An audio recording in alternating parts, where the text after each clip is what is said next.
Et enfin, une libération des emprunts toxiques. Les emprunts toxiques, évidemment, c'est le gros titre de libération. Moi, j'ai parlé de mini-titres. Le titre est Rockstar. Bon, il y en a des besoins. oui. Bon, évidemment, hein, je pense que lorsqu'on a eu la crise, je ne sais plus si c'était le conseil ou le président, je ne me rappelle plus de ce conseil. Bernard, vous avez bien expliqué quel était l'état de la dette de la commune. Je passe la parole pour dire ce qu'il a fait. D'abord, moi, je voudrais m'élever un peu contre le titre de mini-livre. Bon, c'est un titre pré-libération. Et le journal a cité ses sources. Le problème, c'est que le lecteur, il va croire qu'on a des emprunts toxiques au CRES. Oui, donc, oui.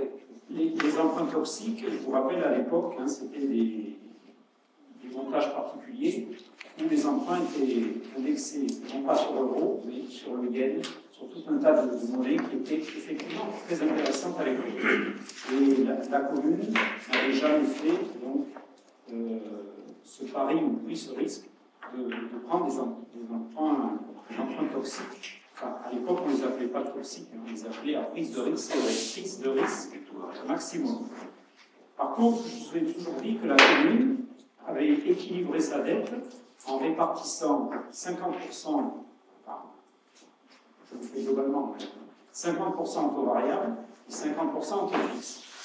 Alors, il est certain que Dexia, à l'époque, était la banque qui prêtait le plus aux collectivités locales, voire territoriales. Donc, on a des emprunts Dexia. Ça, on ne peut pas le nier. Bon, qu'est-ce que je pourrais vous dire d'autre là-dessus? Si on prend le cas particulier donc, de la commune sur le capital restant dû pour la société Dexia, je vous rappelle aussi qu'on a des emprunts, je dire à la caisse d'épargne.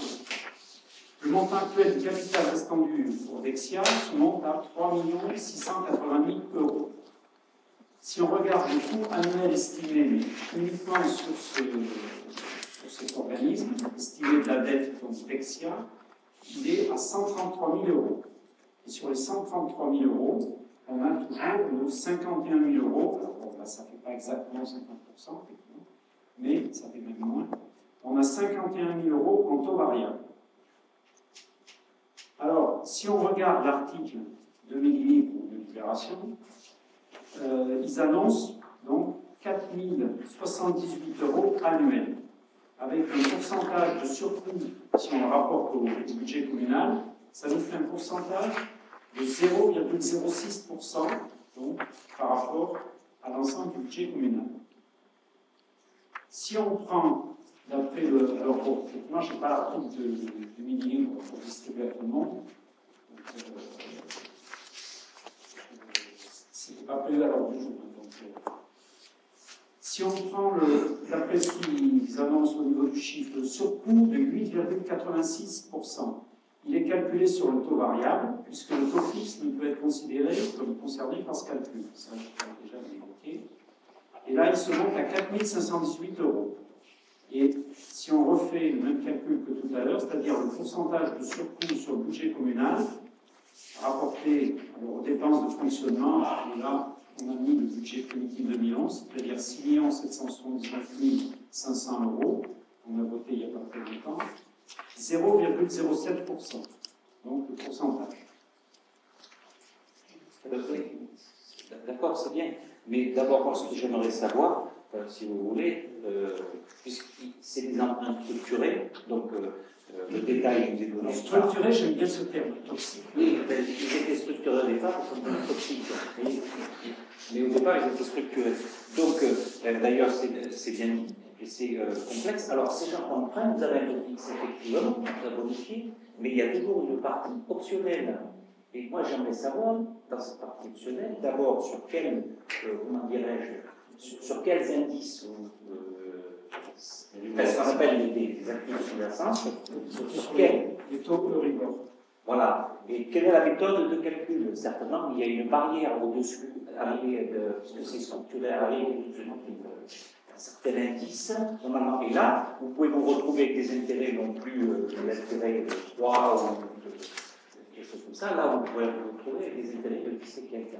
Alors, bon, moi, si vous voulez, si vous le ramenez tout à fait au budget, mais il faut le ramener quand même à l'emprunt, parce que l'emprunt, il a un coût intrinsèque dans lui-même.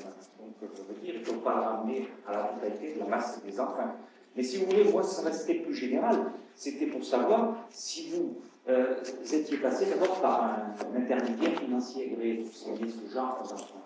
Parce que c'est extrêmement complexe, ces emprunts. C'est pas pour des outils mathématiques et pour les calculer énorme. Oui, mais c'est pour ça que nous, c'était basé sur le taux de bord, mais il y avait un pourcentage de rajouté, mais il était ce qu'on appelle pas majoré, mais il y avait une limite, il y avait un cap, il était capé. Voilà. Est-ce que cette limite a été dépassée?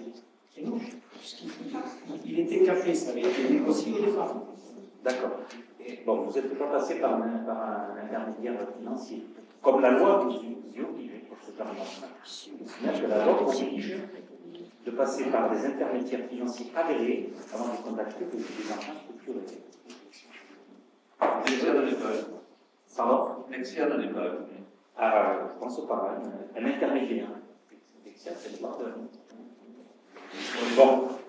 Et moi, je voulais savoir si Si la logique de l'idée pour avoir le nombre de communes, alors, l'égalité. c'est la circulaire du 15 septembre si vous avez souscrit des instruments de couverture justement par rapport à ce risque, instruments de couverture qui neutralisent les risques de taux, les garanties sur les taux, bon. Et surtout, moi ce que j'aimerais savoir, c'est avoir ces copies de ces contrats. Ouais, il aurait pu voter à prochaine. Ben oui, bon. Ah oui. Mais s'ils sont présentés sur une simple décision, je n'aurai pas tous les éléments nécessaires à savoir les instruments. Qu'est-ce que vous faites, monsieur? Non, mais pour la fois. Non, mais moi je suis trésorier. Il y a du trafic. Moi je suis trésorier. Je peux vous donner les codes, je peux dire quelque chose. Et j'ai la chance d'en avoir un sous les yeux. Alors autant en profiter. Il y a 10 ans, J'en avais jamais vu. il y a 10 ans, la charge sous la dette sur le budget, c'était 33%. Aujourd'hui, c'est 10%. C'est pas plus loin. La commune est désendettée. M. Bernard Jean a pu le faire de comparaison en termes d'endettement de la commune par habitant. Je vais donner 2 exemples. C'est dedans, pas de nom. Je veux dire, ce sont des communes voisines, très voisines. Bon, vous avez une commune très voisine qui est à 1872 €. C'est le chiffre 2010, hein, c'est pas du 2008. Elle est à 1872 € par habitant. Elle est dans la liste aussi. Elle est dans la liste, oui, j'ai pris dans la liste de la ration. Et elle est très voisine de nous. C'est quoi ces 1872 €? C'est une commune voisine. Non, non. Capital restable fixé par nombre d'habitants. Un impôt, par exemple, de 30 000 €. Oui, mais l'impôt ne veut rien dire.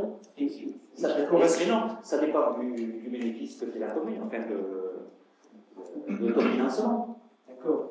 Mais lorsqu'on fait des comparaisons, on regarde l'endettement par habitant. Donc si on regarde l'endettement par rapport à sa capacité de désendettement. La capacité des endettements, c'est autre chose. Si vous avez une personne au SMIC qui a 50% de, comment dirais-je, de dette et un cadre supérieur qui n'en a que 30%, il aura en nombre, en valeur absolue, il aura plus un encours plus important que le SMIC, mais en valeur relative, il pourra plus facilement s'en sortir. Donc ça veut rien dire un encours. Aujourd'hui, qu'est-ce qu'on constate? Au niveau national, par Français, on est à 24 000 € par habitant par Français. De toute façon, moi j'étais sur les emprunts aussi. Là, c'est la taille de Fillon. 24 000 €.